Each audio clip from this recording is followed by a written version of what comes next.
ሰላም ሰላም እንዴት ናችሁ? ውድ የቻናላችን ቤተሰቦች በያላችሁበት ሰላማችሁ ይብዛ። ዛሬ ደግሞ ይዤላችሁ የመጣሁት አማርኛ በሸ ቤተሰቦች ቃላት ምስረታ ነው። በሸ ቤተሰቦች ቃላትን እየመሰረቱ የማሳያችሁ ይሆናል ማለት ነው።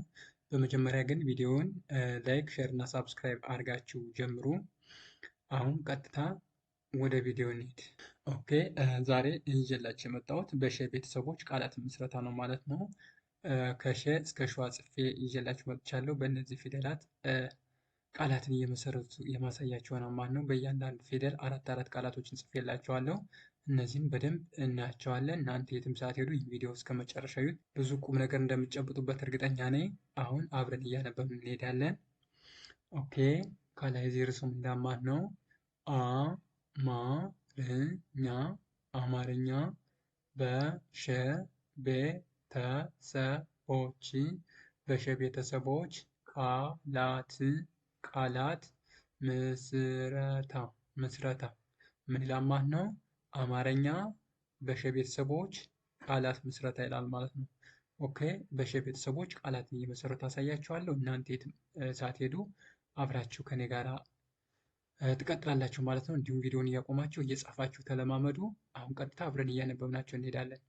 ኦኬ የመጀመሪያው ፊደል ይቺ ነች። ይቺ ሸ ትባላለች። በሸ አራት ቃላቶችን ሰርተናል። እነዚህን ቃላቶች አብረን እናያለን ማለት ነው። የትም ሳትሄዱ አሁን አብረን እያነበብን እንሂድ። ኦኬ የመጀመሪያው ቃል እዚህ ላይ ምን ይላል ማለት ነው? ሸጠ ይላል። ሸጠ የሚለውን ስናይ ሸ ከሸ ቤተሰቦች የመጀመሪያ ድምፅ ነው። ጠ ደግሞ ከጠ ቤተሰቦች የመጀመሪያ ማለት ነው። እነዚህ የመጀመሪያ ድምፆች ስርዓት ባለው መልኩ ሲደረደሩ ሸጠ የሚለውን ቃል ይሰጠናል ማለት ነው። ቀጣይ ደግሞ ከዚህ ላይ ምን አለ? ሸኘ ይላል። ሸኘ የሚለውን ስናይ ሸ ከሸ ቤተሰቦች የመጀመሪያ ድምፅ ነው። እኘ ደግሞ ከኘ ቤተሰቦች በተመሳሳይ የመጀመሪያ ድምፅ ነው ማለት ነው። እነዚህ የመጀመሪያ ድምፆች ስርዓት ባለው መልኩ ሲደረደሩ ሸኘ የሚለውን ቃል ይሰጠናል ማለት ነው። ቀጣይ ደግሞ ከዚህ ላይ ምን አለ? ሸማ ይላል። ሸማ የሚለውን ስናይ ሸ ከሸ ቤተሰቦች የመጀመሪያ ድምፅ ነው።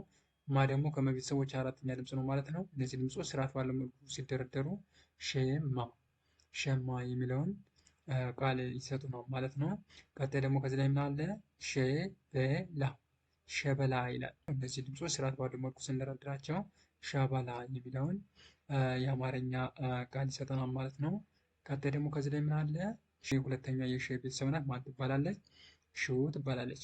ኦኬ በሹ የሰራናቸው ቃላቶች ደግሞ አሉ። እነሱን ደግሞ እናያለን ማለት ነው። የመጀመሪያው ቃል ከዚህ ላይ ምን ይላል ማለት ነው?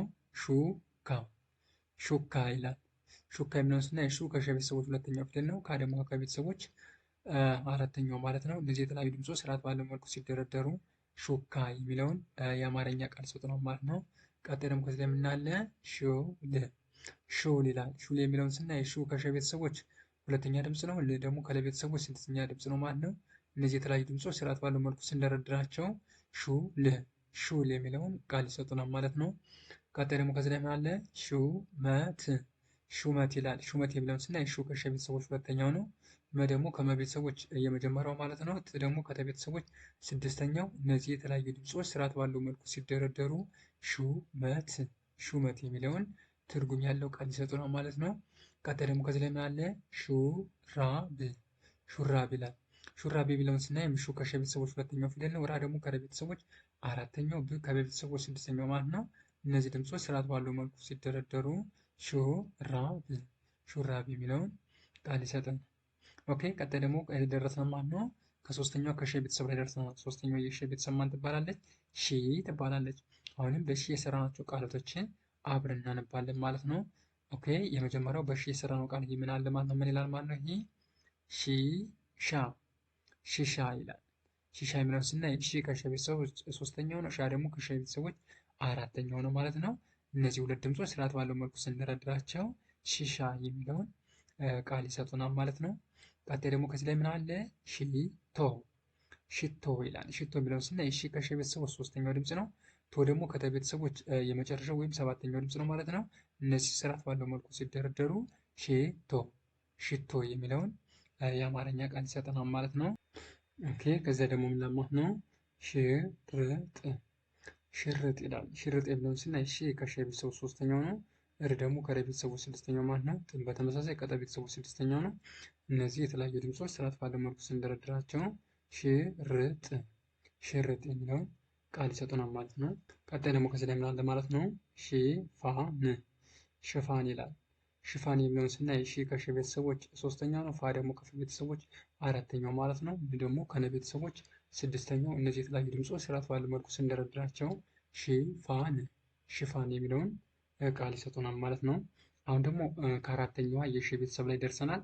አራተኛው የሺ ቤተሰብ ደግሞ ሻ ትባላለች። አሁንም በሻ የሰራናቸው ቃላቶች አሉ። እነሱንም አብረን እናያለን ማለት ነው። ስለዚህ የመጀመሪያው ምን ለማን ነው? ከዚህ ላይ በሻ የሰራ ነው ሻሽ ሻሽ ይላል። ሻሽ የሚለውን ስናይ ሻ ከሸ ቤተሰቦች አራተኛው ነው። ሺ ደግሞ ከሸ ቤተሰቦች ስድስተኛው ማለት ነው። ሻ ከሸ ቤተሰቦች አራተኛው ነው። ሺ ደግሞ ከሸ ቤተሰቦች ስድስተኛው። እነዚህ ድምፆች ስርዓት ባለው መልኩ ሲደረደሩ ሻሽ ሻሽ የሚለውን ቃል ይሰጠናል ማለት ነው። ቀጣይ ደግሞ ከዚህ ላይ ምን አለ? ሻማ ሻማ ይላል። ሻማ የሚለውን ቃል ስናይም ሻ ከሸ ቤተሰቦች አራተኛው ነው። ማ ደግሞ ከመ ቤተሰቦች አራተኛው ማለት ነው። እነዚህ አራተኛ ድምፆች ስርዓት ባለው መልኩ ሲደረደሩ ሻማ ሻማ የሚለውን ቃል ይሰጡናል ማለት ነው። ቀጣይ ደግሞ ከዚህ ላይ ምን ይላል? ሻይ ሻይ ይላል። ሻይ የሚለውን ስናይ ሻ ከሸ ቤተሰቦች አራተኛ ነው። ይህ ደግሞ ከየቤተሰቦች ስድስተኛ ማለት ነው።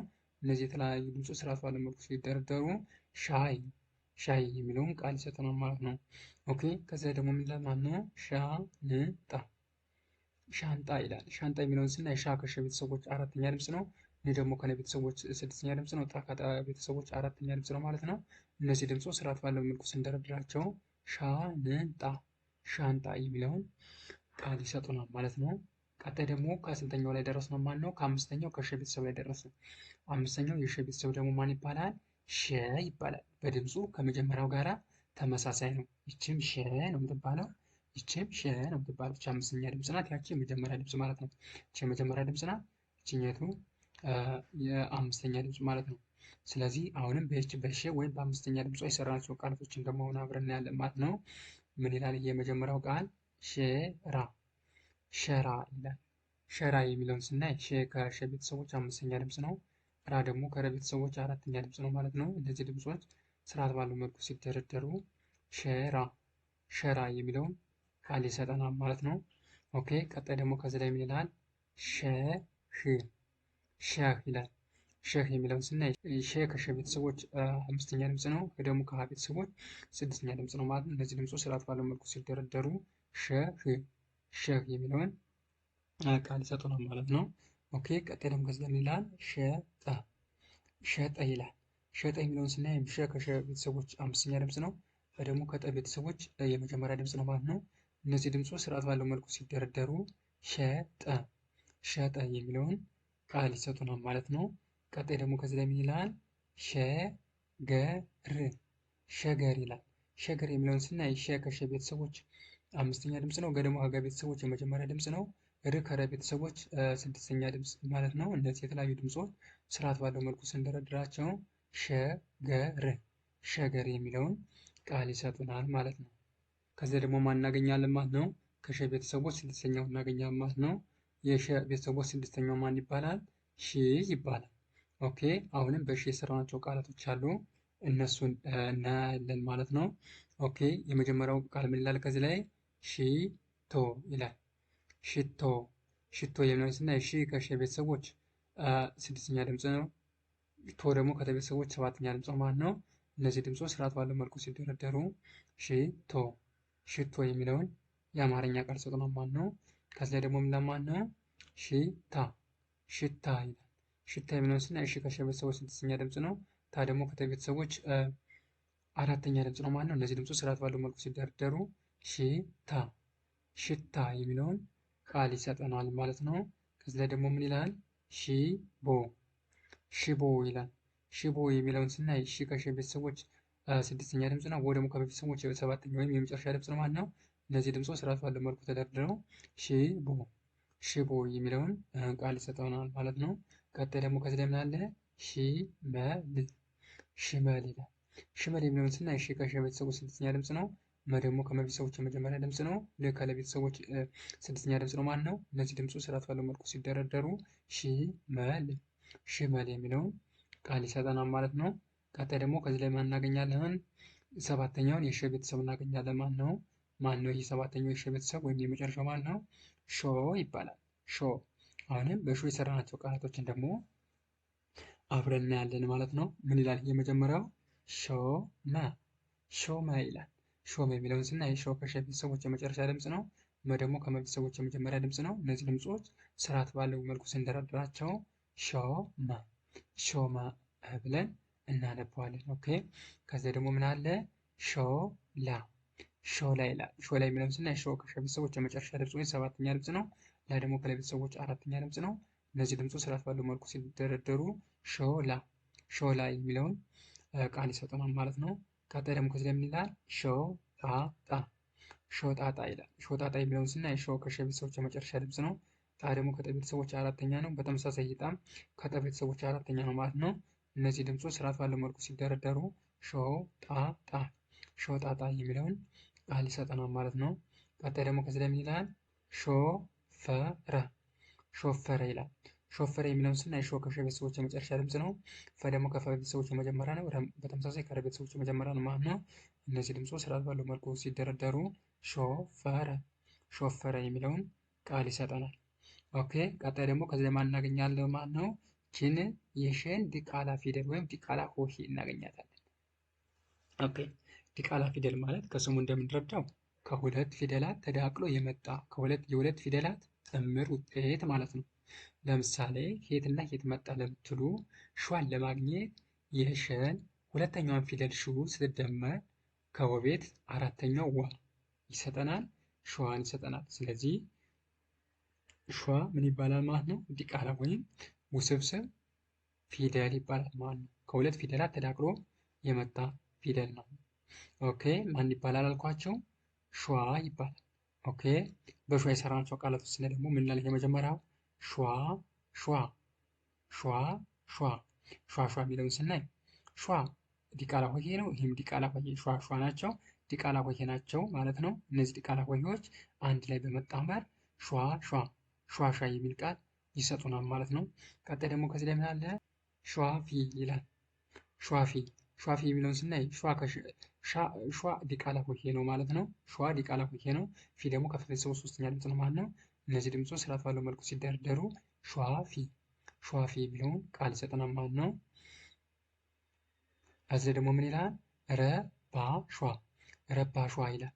ረባሿ የሚለውን ስናይ የረ ከረ ቤተሰቦች የመጀመሪያ ነው። ባ ደግሞ ከቤተሰቦች አራተኛ ማለት ነው። ሿ ደግሞ ዲቃላ ወይም ውስብስብ ፊደል ነው ማለት ነው። እነዚህ ፊደሎች ስርዓት ባለው መልኩ ሲደረደሩ ረባሿ፣ ረባሿ የሚለውን ቃል ይሰጠናል ማለት ነው። ቀጣይ ደግሞ ከዚህ ላይ ምን አለ? ቀማሿ፣ ቀማሿ ይላል። ቀማሿ የሚለውን ስናይ ቀ ከቀ ቤተሰቦች የመጀመሪያ ነው። ማ ደግሞ ከመ ቤተሰቦች አራተኛ ነው ማለት ነው። ሿ ዲቃላ ወይም ውስብስብ ፊደል እናት ማለት ነው። እነዚህ ፊደላት ስርዓት ባለው መልኩ ሲደረደሩ ቀማሿ፣ ቀማሿ የሚለውን ቃል ይሰጠናል ማለት ነው። ኦኬ። ዛሬ ይዤላችሁ የመጣው ቪዲዮ ይህን ይመስል ነበረ። ከተመቻችሁ ላይክ፣ ሼር እና ሰብስክራይብ ማድረጋችሁን እንዳትረሱ። ቀጣይ ደግሞ በሌሎች ቪዲዮዎች እስከምንገናኝ ቸርን ሰንብት።